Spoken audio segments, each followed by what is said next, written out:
পিতৃ বনমালী ভূমিজ প্ৰায়ত্ব মাতৃ অঞ্জনা ভূমিজ নামত আমি আজি প্ৰাইজ মানি খেলখন আজি শুভ উদ্বোধন কৰিলোঁ আৰু এই খেলখন আজি অনুষ্ঠিত হৈছে শংকৰ বাগান বনাম ঢলা চাহ বাগিচা।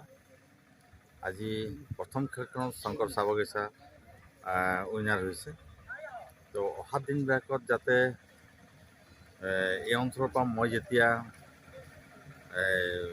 সংগঠনৰ কৰি পেলাই তেতিয়া বিভিন্ন অঞ্চলত বা দিছপুৰলৈ গ'লোঁ, সেইকাৰণে আমি আশা ৰাখিছোঁ ইয়াৰ যুৱক যুৱতীসকলক যাতে যুৱকসকলক খেলুৱৈসকলক যাতে এটা স্থান দিব পাৰোঁ। মই বিশেষ একো নহ'লেও ফুটবল বা ইত্যাদি যিবিলাক সামগ্ৰী দি হ'লেও ইয়াৰ পৰা যাতে অন্য গতিপথ নলয়, ল'ৰাবিলাকে অন্য গতিপথ নলয়, খেলৰ প্ৰতি ধাউতি হওক, নিজৰ প্ৰতিভা বিকাশ হওক, এই আশাৰে আমি খেলখন অনুষ্ঠিত কৰিব গৈছোঁ।